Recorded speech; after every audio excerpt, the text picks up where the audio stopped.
I get so excited when I see something cool that I found go to live in its forever home with a new collector.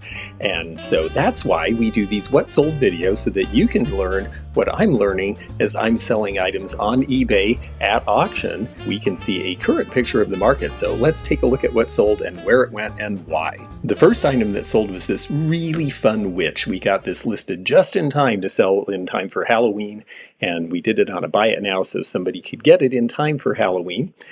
I just really like the Bystol products. They were made in the USA during this period of time. They are a family company. They've been around for over 100 years, and they were the ones who came up with the idea of doing the honeycombing in this country the same way they did in Germany, and that's why you have this wonderful black cauldron that she's stirring with that stir stick in that pot.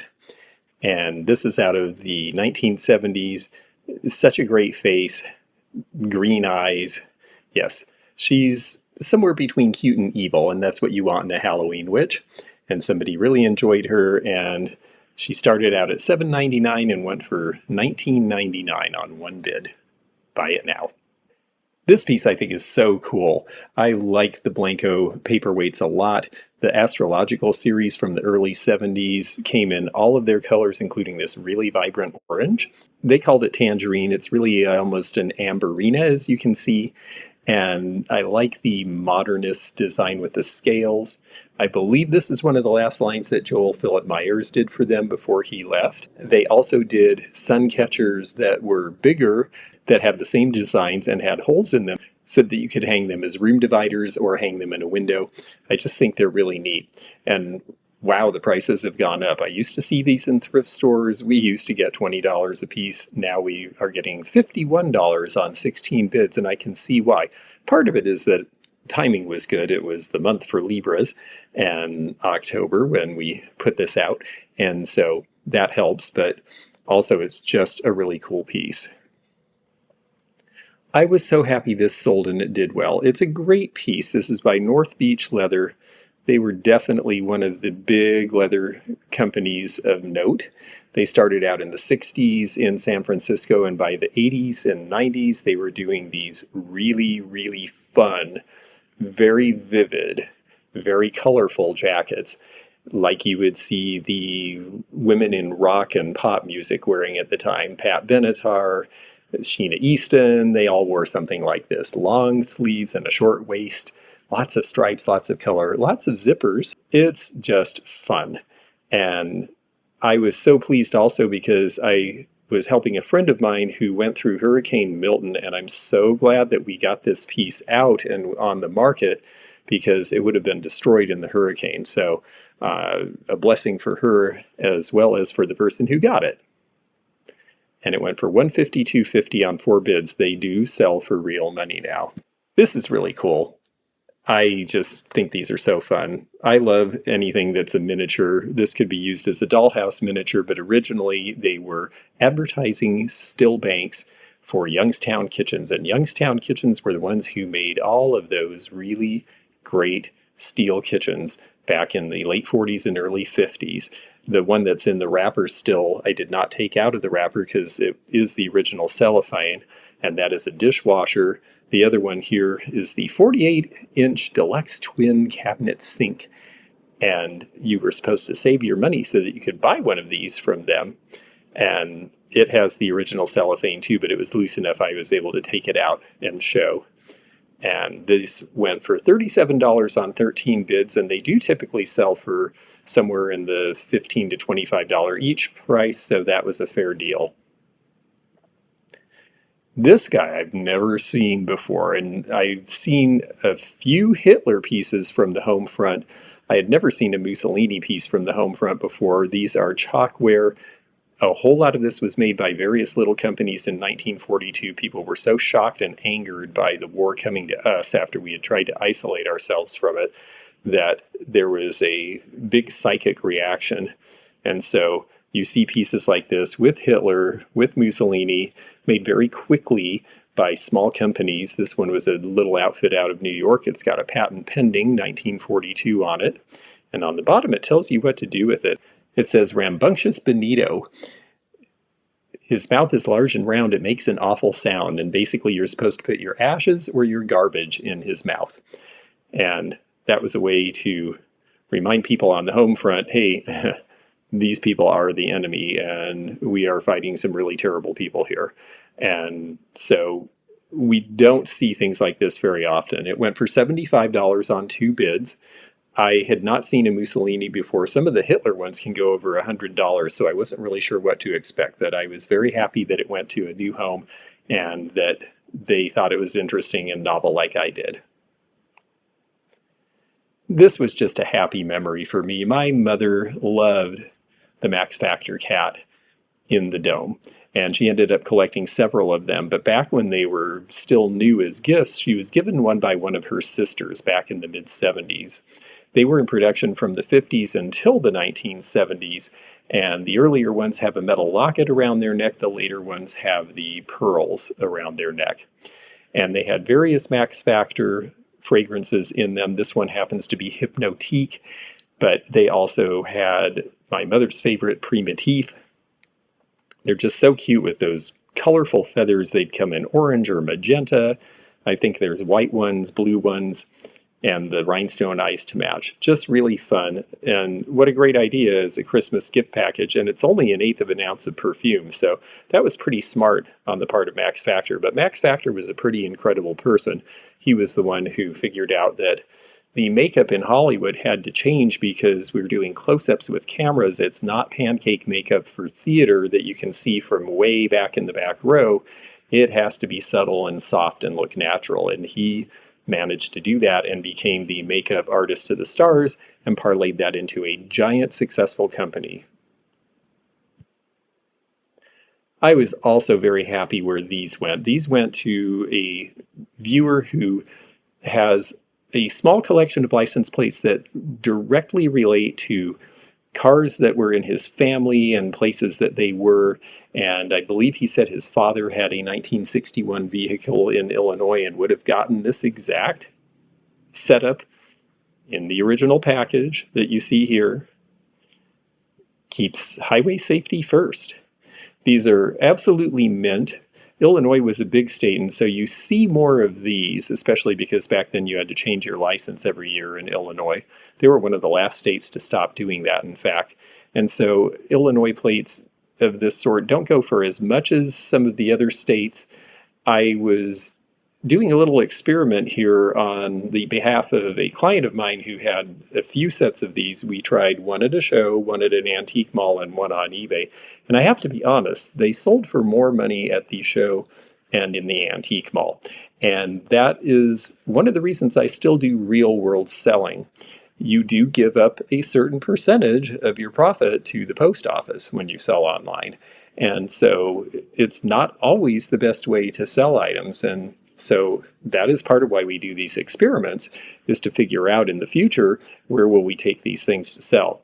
I'm still glad we sold this one the way we did, though, because it went to somebody who really prizes it and enjoys it and is one of our fellow travelers, and I believe a level 2 or 3 member.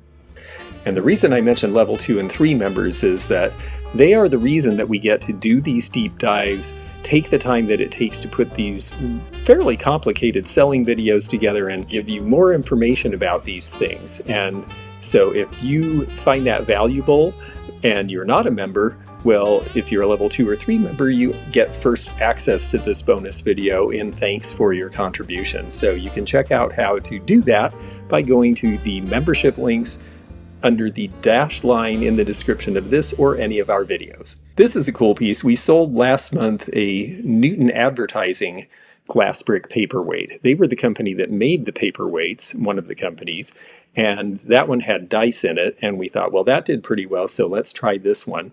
This one went for a little more modest price of $24.99 on one bid. A lot of times when you have something like this that is specific to a town or a location, your customer is going to be someone who is a local collector in that location who has a connection to this, or someone who is a former resident or had family in that area who are looking for these things. The Soldiers Monument is still there in Peoria, whereas the Central National Bank, the building is still there. It's a very significant building in terms of its history in Peoria and the fact that it was designed by the famed Daniel Burnham architecture firm in Chicago. But the bank itself is no longer that bank. A different bank resides in that tower now. So this went for $24.99 to someone who appreciated and understood its significance. This is another piece that I imagined could sell for even more. I think they got a good deal. I'm glad it went to the person who got it because I know that it's going to good use. I suspect they'll use it as I did as a card case, but it really is a cigarette case. At least that's what it was done for originally when people rolled their own non-filtered cigarettes or bought non-filtered cigarettes. But it's the perfect size for a business card. Some people also use them for billfolds because you can keep your money under this little tab here. This says Elgin American Company, and the fact that it's sterling silver. And it is about 4 ounces of silver, which in troy ounces is just a little bit less. So it basically sold for the silver value. And that's a pretty good deal considering the condition was really good and it isn't monogrammed.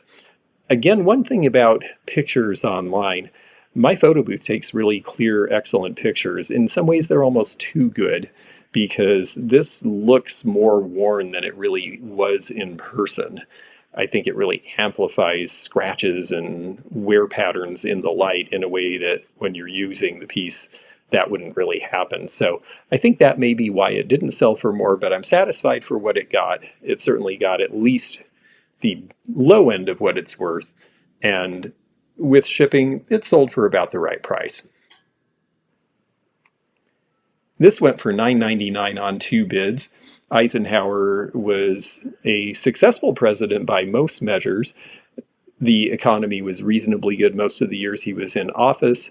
He managed to keep the peace during a very frightening time during the escalation of the Cold War and development of stronger and stronger atomic bombs that could wipe out the world.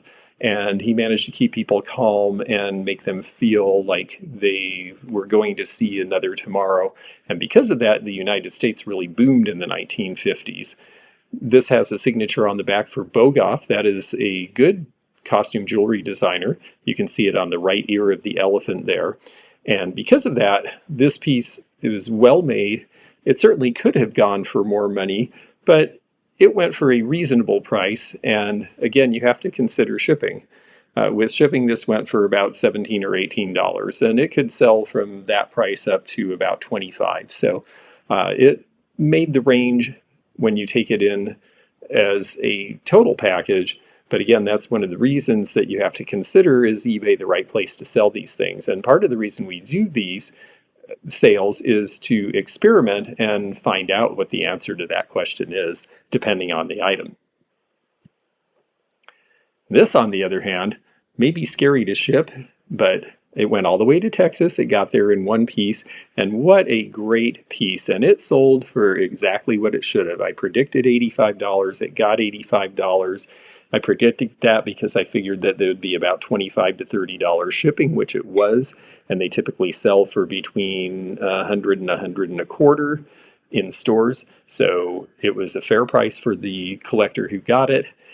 Such great color. I had a lot of people say, oh, I thought Blenko made all of those fish. Well, Blenko did make wide-mouthed fish, but they typically have a solid color back fin. These applied colored fins with this polished big mouth on this fish cornucopia is going to be Italian. And interestingly enough, it is perfect for Thanksgiving. If you're doing a cornucopia, but you're serving fish instead of turkey, well, why not? So I just thought the color was good. It's an interesting piece, and I'm glad it sold as it should have on 6 bids. This is another example of where the pictures are almost too good. I did mention that there was perhaps minor enamel loss in the middle of the piece. That also could just be the way it was made. It could be that there was a little bit of a factory skip of the enamel because that's such a small piece in person. This picture is actually much larger than the item itself really is. And so because of that, it went for $15.50 on 4 bids. I imagined it would go anywhere from there on up. I wasn't sure because I hadn't seen this one sell before, and this hadn't been on eBay anywhere that I could find recently. It is old. It does not have a safety catch, so that tells you it's the early part of the 1900s or the late 1800s. I think this is from about 1890. The Knights Templar is an interesting branch of the Masonic orders, and I thought it was a very pretty piece. And I think whoever got it must be really enjoying it, because it definitely has a look and a story.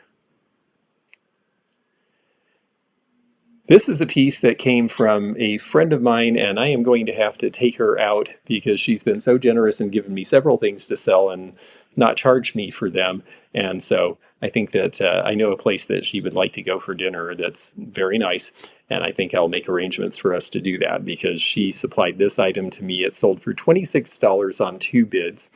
This, again, might be something that would have sold for more in the real world because it's larger than it looks. I think even though you put the dimensions in online, not everybody reads the dimensions closely or really can visualize what that means. So I think that the bidding reflected a smaller piece than this was. Nevertheless, it sold for a decent price. The information there is talking about Koli in Russia, and that is the town where these were made. Originally, they made things for the czars, but in the 1930s, after the Bolshevik Revolution, and they were restricted from making the things they'd made before because a lot of them had religious iconography, they had to do something, so they started making the boxes similar to the neighboring town of Polek. After the wall fell, we start to see artists signing their work like you see on the right here. That's the artist's signature, and it is Nikolai Surov who did this particular piece. Really a lovely piece. Such great detail on these. There is the Snow Queen riding in the back of the sleigh. All the detail in the horses. A lot of these, they have to use a magnifying glass while they're painting them. It's quite painstaking. And I'm sure that you can only do that for so long before your eyesight starts to give out. So a really beautiful art and pretty complicated.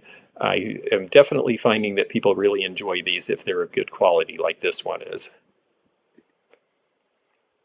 This sold for $20.50 on 6 bids, which is about the right price for these. It is a memorial pin from about 1890 for modern woodmen. On the back it has this interesting double flag patriotic symbolism as well as the eagle holding the flags. And you see the pin back there again, not a safety catch in this period of time. The silk's on the back a little bit worn, and that may be why it didn't go for more money, but honestly, this is a pretty typical price range for these. Love the metal fringe on the bottom here. I just always thought that was a neat look. And this particular one went for $20.50 on 6 bids. You will see these in the back of old photo albums from time to time, so that's a good place to find them if you're looking through an old family album at an estate sale. This made me very happy because it sold for $120 on 7 bids. Trudy Mendenhal, our friend who still paints today and still sells occasionally on Rosie's Auction House on YouTube, well, she was the artist for this piece when she was working at Fenton. And it is Burmese. It would glow wonderfully under a black light. The bird is just beautiful. I'm a big fan of her work. It was so fun meeting her at the convention in Marietta a few years ago, and I'm just so impressed that she's still doing this kind of painting in her 80s. And so I thought this was a special piece, and it went to a good home on 7 bids for $120.50 plus shipping. I do have some other Fenton pieces from this collection. It's been selling rather well, and they are currently residing in Centralia's Tower Avenue Antiques in Washington State. So if you're a Fenton fancier, you might go check out my space there. This was an interesting thing to do as an experiment.